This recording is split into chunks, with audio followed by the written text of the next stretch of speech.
Hey guys, this is Al. It's Saturday the 14th of June, and for the first time this year I've actually bought another car. And of course it's another project because I can't help myself. I don't know why. I have enough on my hands and there's always plenty of work to do, but this one I feel like is more in my wheelhouse because I can fix these kind of cars. So it's a 1993 Mercedes-Benz E320 Cabrio. And obviously it needs a little bit of work. It's got some body damage, you can see on the front fender. It's got some body damage on the front fender on the other side as well, and on the hood and the grille. But that doesn't really concern me too much because they're really no different to the sedan versions, and the sedan versions do show up at junkyards quite often. So you can probably score a bumper, a couple of fenders and a hood for, you know, a few $100, $300 will probably do it. It does have two-stage paint, which I don't know whether these cars should have had two-stage paint. They're from that era where a single stage was still being used by Mercedes, but it may have had a repaint at some time.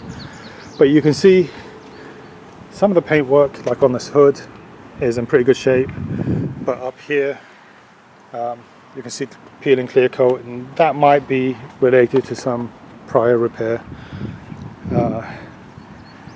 It's a pretty looking red color. It's got a really funny top. I don't know what's going on with this top. It should be, I think it should be canvas, but it looks like it's rubber.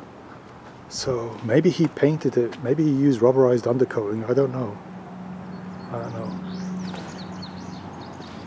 It's kind of interesting. It's got some damage here.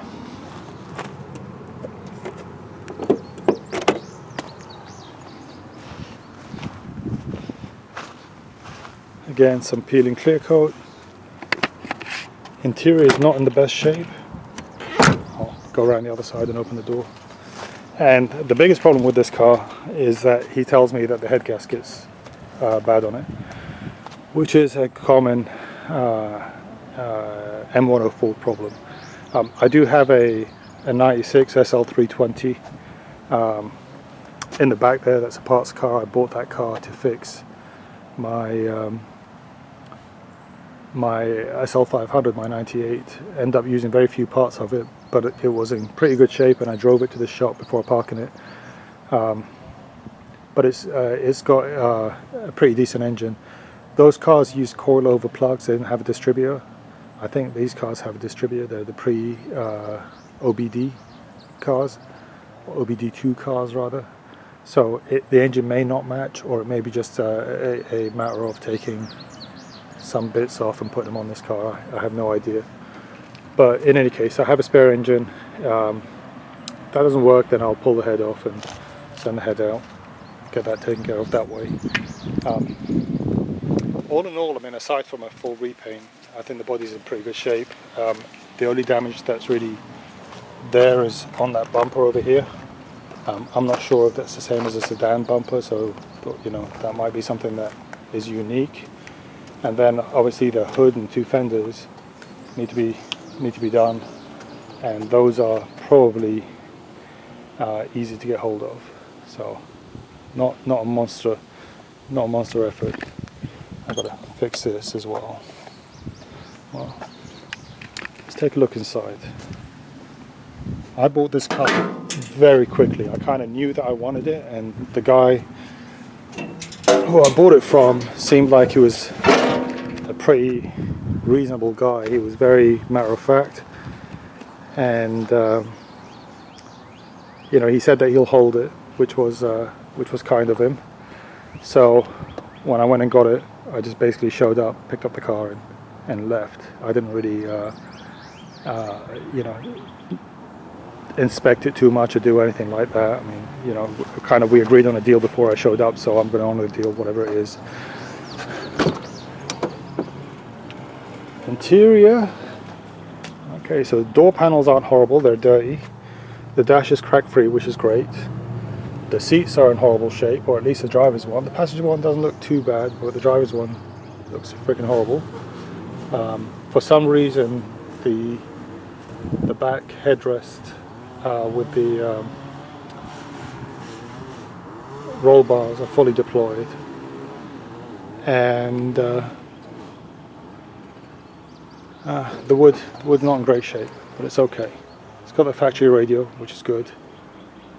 A couple of switchgear buttons, no problems. Those can be easily found at a junkyard. And the steering wheel's probably in horrible shape, but that's okay. I have a good one. I have a good wooden one, actually, for that matter. It's on the SL320. This is the engine. Some oddball things going on over here. There's some electrical wiring that I think is jumping the AC compressor, so somebody's been playing with that. I could have used that for my air compressor, but it's nice to know that I have a spare one. So I guess the heater valve was bad, and I was talking to Vaughan. He said the heater valves are pretty expensive on these cars. He said the coolant reservoir tank could need replacing. It does look pretty gruesome. Let's see if there's any water in there.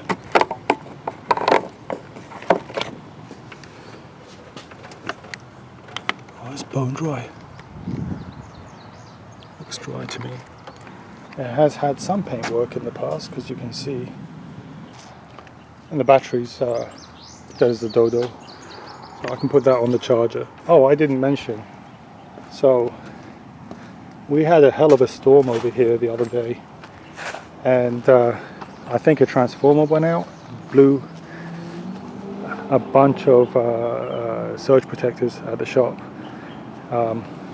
My old compressor, I have two compressors now. My old compressor was plugged in and it tripped the breaker wire on the circuit breaker on the motor. I guess when the transformer went out, it tried to run, but it was running on one leg, and it didn't like that. A bunch of surge protectors failed and blew into smithereens, but they protected whatever that was plugged into them.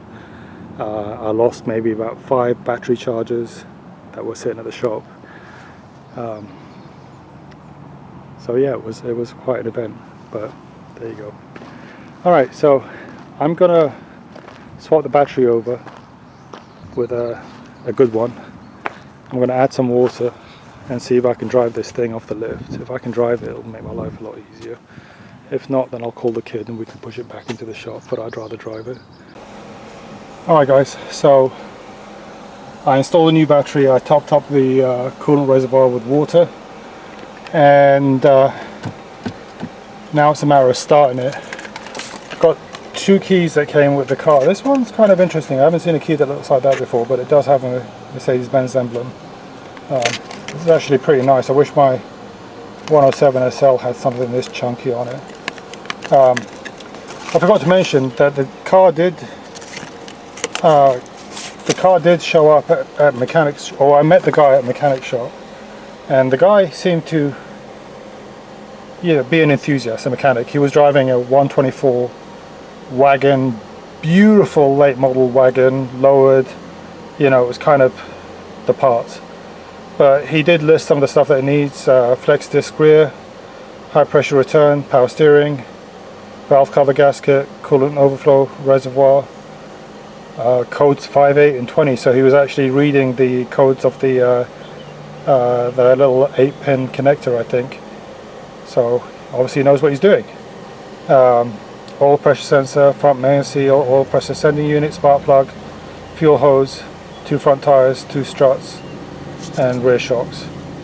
Didn't mention head gasket, which kind of is interesting, but we'll see.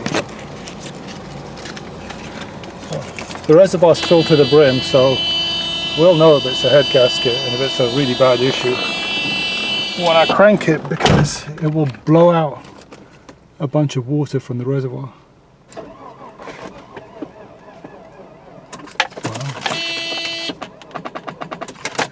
I guess that battery's crap. Give me a second. Alright, so put another battery on it. and a little bit of gas as well. Let's see if it fires up.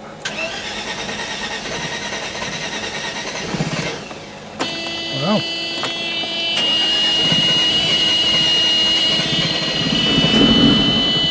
The head gasket's definitely bad.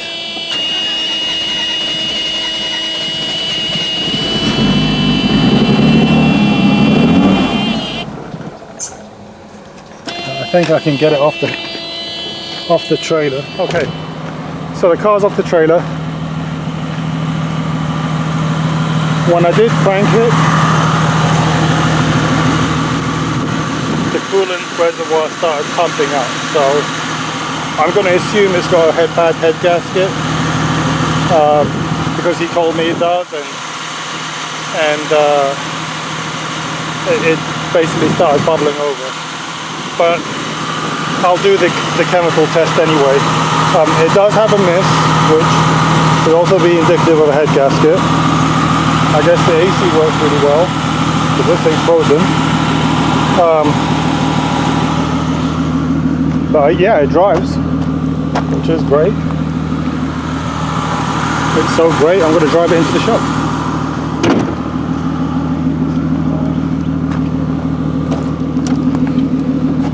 I really want to get a leather sewing machine and try this myself.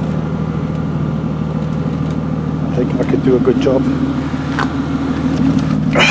Okay.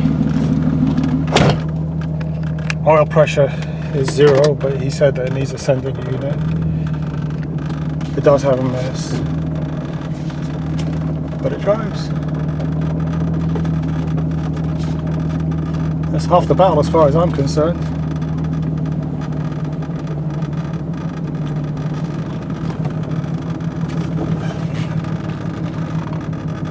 It needs shocks and struts, which is fine.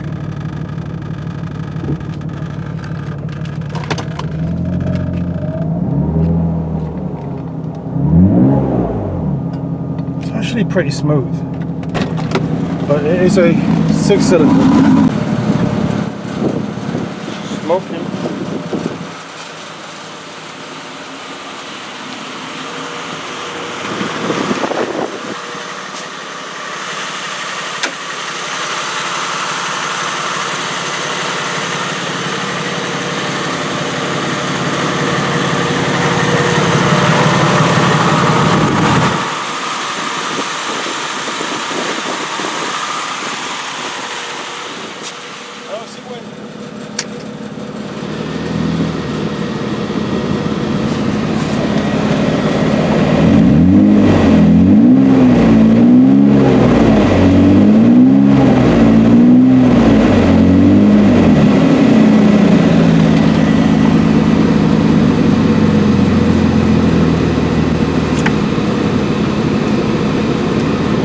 AC works well.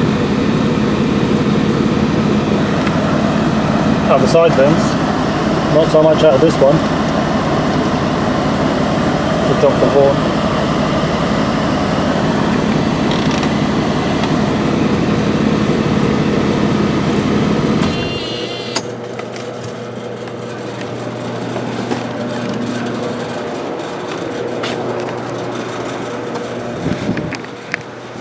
All right.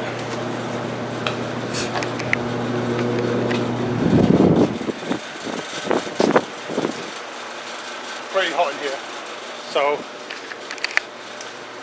I may cut the grass because it's kind of gruesome right now, but I may come back and do that tomorrow. I think that's it for me. I don't know, what do you think? I think it's time to cut it. It's pretty horrible, isn't it? Yeah. I'll cut the grass. Alright. You guys have a good one. Thank you very much.